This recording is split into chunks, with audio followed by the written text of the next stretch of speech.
ಮಾಧ್ಯಮದ ಸ್ನೇಹಿತರ ಭಾಳ ವಿಳಂಬ ಆಗಿದೆ. ನನಗೆ ಗೊತ್ತಿಲ್ಲ, ನೀವು ಟಿ ವಿ ಚಾನೆಲ್ಗಳಲ್ಲಿ ತೋರಿಸ್ಬೋದು ಬ್ರೇಕಿಂಗ್ ನ್ಯೂಸ್ ಅಂತ. ಪತ್ರಿಕೆ, ಎಲೆಕ್ಟ್ರಾನಿಕ್, ಪ್ರಿಂಟ್ ಮೀಡಿಯಾದವ್ರಿಗೆಲ್ಲ ಕಷ್ಟ. ಭಾಳ ನಾನು ಭಾಳ ದಿನಗಳ ನಂತರ ಮೈಸೂರು ಜಿಲ್ಲಾ KDP ಮೀಟಿಂಗನ್ನು ಮಾಡಿರ್ತಕ್ಕಂಥದ್ದು.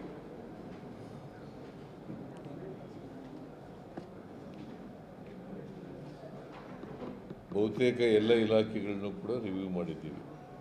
1 ಗಂಟೆಗೆ ಶುರುವಾಗಿ ಇಷ್ಟೊತ್ತು ತನಕ ನಡೆದಿದೆ.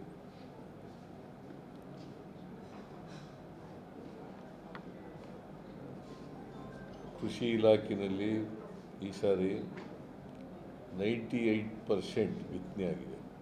ಮುಂಗಾರಿನಲ್ಲಿ 98% ಬಿತ್ತನೆ ಆಗಿದೆ. ಕೆಲವು ಹೋಬಳಿಗಳಲ್ಲಿ ಮಾತ್ರ ಮಳೆ ಆಗಿಲ್ಲ ಅಷ್ಟೇ.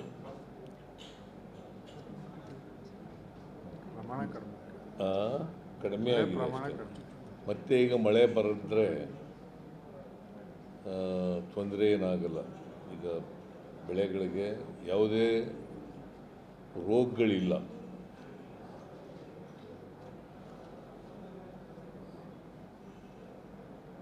ಕುಷ್ಕಿ ಬೆಳೆ ಸೆಪ್ಟೆಂಬರ್ನಲ್ಲಿ ಸ್ವಲ್ಪ ಮಳೆ ಕಡಿಮೆ ಆಗಿದೆ. ಪರ್ಟಿಕ್ಯುಲರ್ಲಿ ರಾಗಿ ಮಳೆ ಕಡಿಮೆ ಆಗಿರೋದ್ರಿಂದ ಸ್ವಲ್ಪ ಬೆಳೆಗೆ ತೊಂದರೆ ಆಗಿದೆ. ನಾಳೆ ಮಳೆ ಬರ್ತದೆ ಅಂತಕ್ಕಂಥ ನಿರೀಕ್ಷೆ ಇಟ್ಕೊಂಡಿದ್ದೀನಿ. ಅದರಿಂದ ಈಗ ಮಳೆ ಬಂದರೆ ಏನು ತೊಂದರೆ ಏನಾಗಲ್ಲ. ಭತ್ತಕ್ಕೇನು ತೊಂದರೆ ಏನಾಗಲ್ಲ. ಯಾಕಂದರೆ ಭತ್ತ, ಕಬ್ಬು ಕೆಲಕ್ಕೆ ಏನು ತೊಂದರೆ ಆಗಿಲ್ಲ, ನೀರಿಗೇನು ತೊಂದರೆ ಆಗಿಲ್ಲ. ಎಲ್ಲ ಜಲಾಶಯಗಳು ಕೂಡ ತುಂಬಿದ್ದಾವೆ ಈ ಸಾರಿ. ಮತ್ತು ತಮಿಳುನಾಡಿಗೆ 177.25 TMC ನೀರು ಬಿಡಬೇಕಾಗಿತ್ತು. ಈಗಾಗಲೇ 202 TMC ನೀರು ಹರಿದೋಗಿದೆ. ಅಂದರೆ ನಾವು ಸುಪ್ರೀಂ ಕೋರ್ಟಿನ ತೀರ್ಪಿನ ಪ್ರಕಾರ ನಾರ್ಮಲ್ ಇಯರ್ನಲ್ಲಿ ಎಷ್ಟು ಕೊಡಬೇಕಾಗಿತ್ತು ಅದಕ್ಕಿಂತ ಜಾಸ್ತಿ ನೀರು ಹೋಗಿದೆ, ಹರಿದೋಗಿದೆ. ಈ ವರ್ಷ ಏನು ತಮಿಳುನಾಡಿನವ್ರಿಗೂ ನಮಗೂ ಯಾವುದೇ ಸಮಸ್ಯೆ ಇರಲ್ಲ. ಆಮೇಲೆ ದಸರಾ ಮಹೋತ್ಸವಕ್ಕೆ ಈ ಸಾರಿ ಎಲ್ಲ ಅಧಿಕಾರಿಗಳಿಗೂ ಕೂಡ ಚೆನ್ನಾಗಿ ಮಾಡಬೇಕು ಅಂತ ಹೇಳಿದ್ದೀನಿ.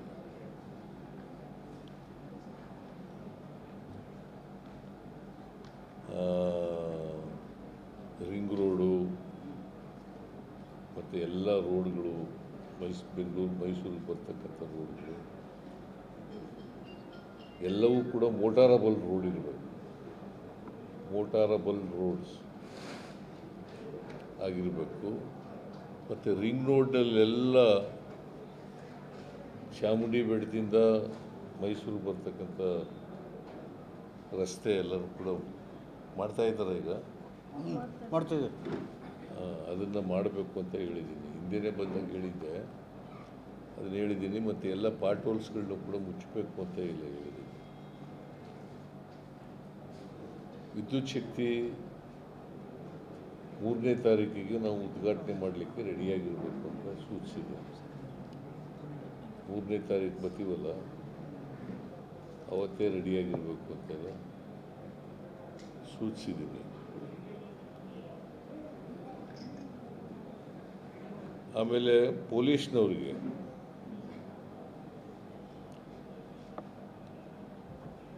ಯಾವುದೇ ಅಪರಾಧಗಳನ್ನು prevention is better than cure ಆಗಬೇಕು ಅಂತ ಅನ್ನೋ ರೀತಿಯಲ್ಲಿ ಹೇಳಿದ್ದೀನಿ. ಈಗ ನಾಗಮಂಗಲದಲ್ಲಿ ಇತ್ತೀಚೆಗೆ ಗಣೇಶನ ಬಿಡುವಾಗ ಗಲಾಟೆ ಆಯಿತು. ಪೊಲೀಸ್ನವ್ರು ಫೇಲೂರಿಂದ ಆದ್ದು. ಅಲ್ಲಿ ಸಾಕಷ್ಟು ಪೊಲೀಸ್ನವ್ರು ಇದ್ದರೆ, ಇನ್ಸ್ಪೆಕ್ಟ್ರ್ ಮೆರವಣಿಗೆಯಲ್ಲಿ ಹೋಗಿದ್ದರೆ, DYSP ಮೆರವಣಿಗೆಯಲ್ಲಿ ಹೋಗಿದ್ದರೆ ಆ ಇನ್ಸಿಡೆಂಟ್ ಆಗಲಿಕ್ಕೆ ಸಾಧ್ಯ ಆಯ್ತಿರಲಿಲ್ಲ. ಸೊ ಆ ಥರ ಆಗಬಾರ್ದು ಮೈಸೂರು ನಗರದಲ್ಲಿ ಅಂತ ಹೇಳಿದ್ದೀನಿ. ಅದಕ್ಕೆ ಹೆಚ್ಚು ಬೀಟ್ ಮಾಡ್ತಕ್ಕಂಥ ಕೆಲಸನೂ ಕೂಡ ಪೊಲೀಸ್ನವ್ರು ಮಾಡಬೇಕು. ಡ್ರಗ್ಸು ಮತ್ತು ಗಾಂಜಾ ಕ್ಲಬ್ಗಳು ಇವೆಲ್ಲವೂ ಕೂಡ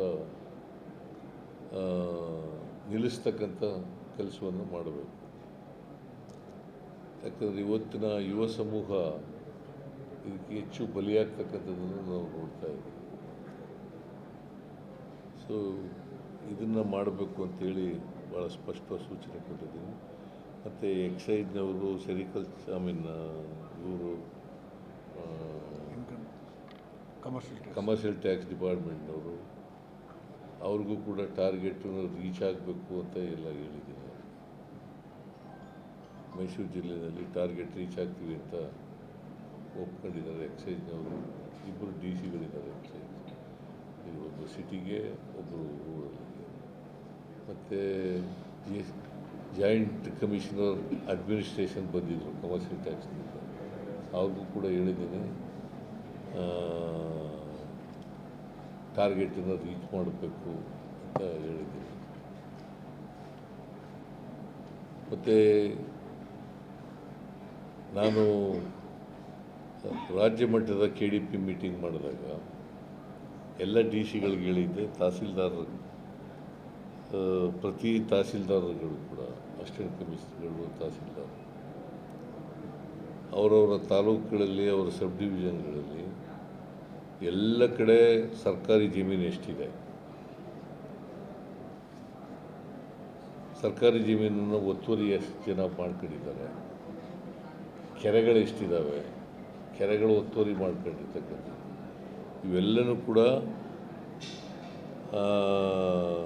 ಒತ್ತುವರಿ ತೆರವುಗೊಳಿಸ್ತಕ್ಕಂಥ ಕೆಲಸವನ್ನು ಮಾಡಬೇಕು. ಕೆರೆಗಳನ್ನು ಅಭಿವೃದ್ಧಿಪಡಿಸ್ತಕ್ಕಂಥ ಕೆಲಸವನ್ನು ಮಾಡಬೇಕು ಅಂತ ಹೇಳಿದ್ದೀನಿ.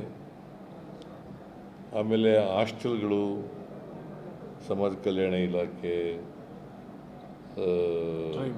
ಟ್ರೈಬಲ್ ಇಲಾಖೆ, ಬ್ಯಾಕ್ವರ್ಡ್ ಕ್ಲಾಸ್ ಇಲಾಖೆ, ಮೈನಾರಿಟಿ ಇಲಾಖೆ, ಇವುಗಳ ಬಗ್ಗೆನೂ ಕೂಡ ಎಲ್ಲ ರಿವ್ಯೂ ಮಾಡಿದ್ದೀವಿ.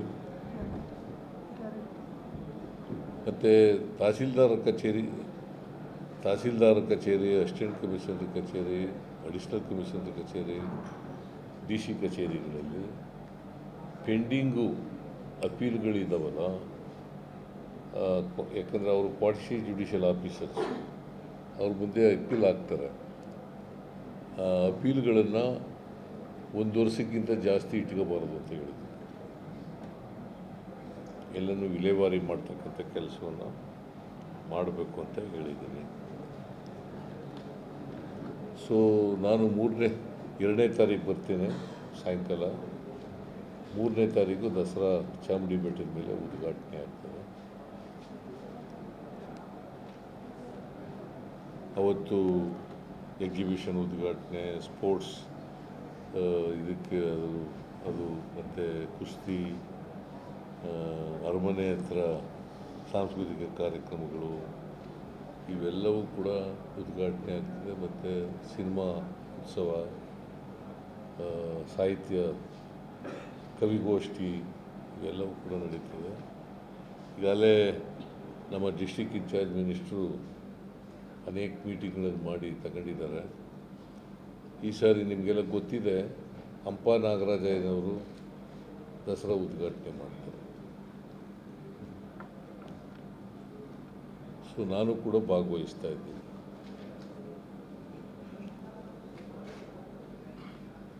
ಸೊ ಒಟ್ಟಾರೆಯಾಗಿ ದಸರಾ ಈ ಸಾರಿ ಭಾಳ ಚೆನ್ನಾಗಾಗಬೇಕು, ಜನರ ಉತ್ಸವದ ರೀತಿ ಆಗಬೇಕು, ಜನರ ಉತ್ಸವದ ರೀತಿ ಮಾಡಬೇಕು ಅಂಥೇಳಿ ಜಿಲ್ಲಾಧಿಕಾರಿಗಳಿಗೆ, ಪೊಲೀಸ್ನವ್ರಿಗೆ, ಮತ್ತು ಪ್ರವಾಸೋದ್ಯಮ ಇಲಾಖೆಯವ್ರಿಗೆ, ಮತ್ತು ಕಾರ್ಪೊರೇಷನ್ನವ್ರಿಗೆ, ಮತ್ತು ಮೂಡಾದವ್ರಿಗೆ, ಇವರೆಲ್ಲರಿಗೂ ಕೂಡ ಸ್ಪಷ್ಟವಾದಂಥ ಸೂಚನೆಗಳನ್ನು ಕೊಟ್ಟಿದೆ. ಸೊ ಬೈ ಆ್ಯಂಡ್ ಲಾರ್ಜ್ ಇವು ಇವತ್ತು ನಾನು ಕೊಟ್ಟಿರ್ತಕ್ಕಂಥ ಸೂಚನೆಗಳು, ಸಲಹೆಗಳು. ಏನಾದ್ರು ಕೇಳೋದಿದೆಯಾ?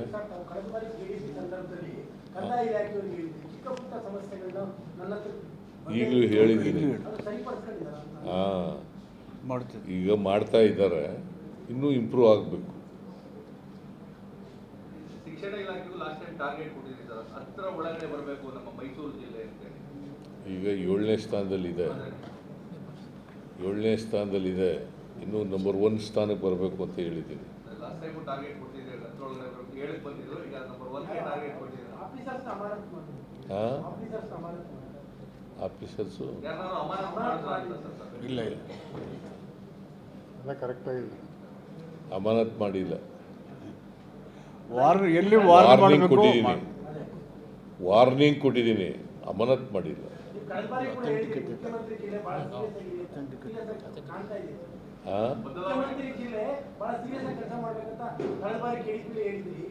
ಇಲ್ಲ, ನಮ್ಮ ಜಿಲ್ಲೆ ಮಾದರಿಯಾಗಿ ಮಾಡಬೇಕು ಅಂತ ಹೇಳಿದ್ದೀನಿ. Okay, thank you. ಹೌದಪ್ಪ, ಈಗ 17A ಪ್ರಕಾರ ತನಿಖೆ ಮಾಡಿ ವರದಿ ಕೊಡಿ ಅಂತ ಹೇಳಿದ್ದಾರೆ. 3 ತಿಂಗಳು ವರದಿ ಕೊಟ್ಟಿದ್ದಾರೆ ಸ್ಪೆಷಲ್ ಕೋರ್ಟು. ಅದ್ರ ಪ್ರಕಾರ FIR ರಿಜಿಸ್ಟರ್ ಮಾಡ್ಕೊಂಡು ತನಿಖೆ ಮಾಡ್ತಾರೆ.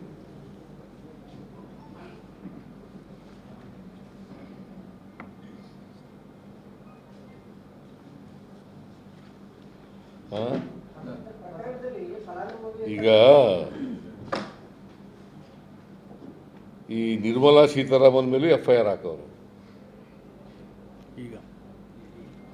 ಈಗ ಲೇಟೆಸ್ಟ್ ಜನಪ್ರತಿನಿಧಿಗಳ ನ್ಯಾಯಾಲಯ ನಿರ್ಮಲಾ ಸೀತಾರಾಮನ್ ಎಲೆಕ್ಷನ್ ಯಾರವರು?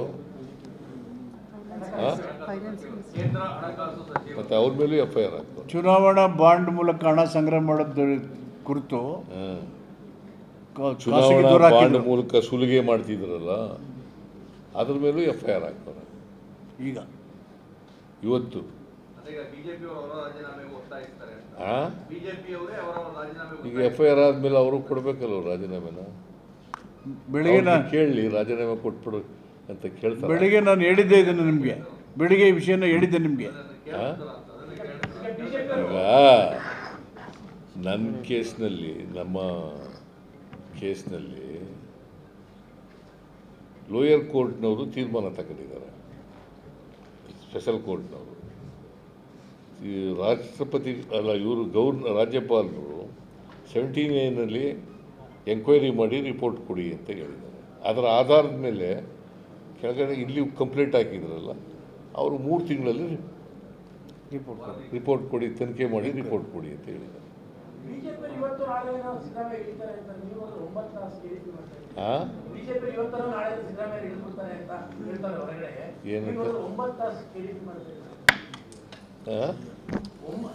ನಿರಂತರವಾಗಿ 9 ಗಂಟೆಯಿಂದಲೂ ಕೂಡ ಮಾಡ್ತಾ ಇದ್ದೀವಿ. ಹೊರಗಡೆ ಬಿಜೆಪಿ ಹೇಳ್ತಾ ಇದ್ದಾರೆ ಸಿದ್ದರಾಮಯ್ಯ ಹಿಡಿದು ಹೋಗ್ತಾರೆ, ಇವತ್ತು ನಾಳೆ ಮಾತಾಡ್ತಾ ಇದ್ದಾರೆ. ಈಗ ಮೊದಲು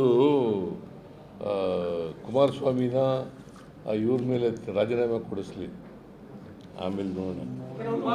ಇದರಿಂದ ಇವರು ಕೊಡಬೇಕು. ಲೋಕಾಯುಕ್ತರ ಮುಂದೆ ಹೋಗಿ ಹೇಳಿಕೆಯನ್ನು ಕೊಟ್ಟಿದ್ದಾರೆ ಇವತ್ತು ಕುಮಾರಸ್ವಾಮಿ ಅವರು. ಏನಂತ? ತನಿಖೆ ಐತಲ್ಲ ಸರ್, ಬಾಕಿ ಐತಲ್ಲ. ಯಡಿಯೂರಪ್ಪ ಅವರು ಮತ್ತೆ ಅವ್ರು ರಾಜೀನಾಮೆ ಕೊಡಬೇಕಲ್ವಾ? ಲೋಕಾಯುಕ್ತರಿಗೆ ಹೋಗಿದ್ದಾರೆ. ನಿಮ್ಮ ಪ್ರಕಾರ ಕೊಡಬೇಕೋ ಬೇಡ? ಅವರು ಒತ್ತಾಯ ಮಾಡ್ತಾ ಇರೋ ಪ್ರಕಾರ ಇದನ್ನು ಈಗ ಮೊದಲು ಅವ್ರ ಕೈಲಿ ಕೊಡಿಸ್ಲಿ. ಈಗ ಮೋದಿಯವರು ಕೊಡಬೇಕಾಗತ್ತೆ, ಚುನಾವಣಾ ಬಾಂಡ್ ಮೂಲಕ ಮೋದಿಯವರು ಕೊಡಬೇಕಾಗತ್ತೆ. ಚುನಾವಣಾ ಬಾಂಡ್ ಕೇಸೇ ಯಾಕೆ? ಚುನಾವಣಾ ಬಾಂಡಿನೆಲ್ಲ ದುರುಪಯೋಗ ಮಾಡ್ಕೊಂಡಿದ್ದಾರಲ್ಲ, ಸುಲಿಗೆ ಮಾಡಿದಾರಲ್ಲ, ಮೋದಿಯವರು ಕೊಡಬೇಕು, ನಿರ್ಮಲಾ ಸೀತಾರಾಮನ್ ಕೊಡಬೇಕು, ಕುಮಾರಸ್ವಾಮಿ ಅವರು ಜಾಮೀನ್ ಮೇಲೆ ಇದ್ದಾರೆ, ಅವರು ಕೊಡಬೇಕು. 9 ಗಂಟೆ ಸಭೆಗೆ ನಮ್ಗೆ ಕೊಡಲಿಲ್ಲ ಸರ್, ನೋಡೋದು ಕೊಡಲಿಲ್ಲ. ಹಾಂ, ಇಲ್ಲ ಯಾವಾಗಲೂ ಪ್ರೆಸ್ನವ್ರು ಇಟ್ಕೊಂಡು ರಿವ್ಯೂ ಮಾಡಲ್ಲ. ಇರ್ತಾ ಇದೆ ಸರ್, ತುಂಬ ಚೆನ್ನಾಗಿರ್ತಾ ಇತ್ತು, ಹಾಂ, ಇದೆಲ್ಲ ಚೆನ್ನಾಗಿರ್ತಾ ಇತ್ತು, ಕೇಳ್ತಾ ಕೂರ್ತಾ ಇದ್ದೋ ನಾವು ಯಾವ ರೀತಿ ಆಗ್ತಿದೆ ಅಂತೇಳಿ. ಬಟ್ ಇವತ್ತು ಕೊಟ್ಟಿಲ್ಲ ನಮ್ಗೆ. Thank you. ರಮಣ ಎಲ್ಲರ ಹೋಗ್ತಾ ಇದ್ವಿ. ಬರಬೇಕಾಗಿತ್ತು. Thank you.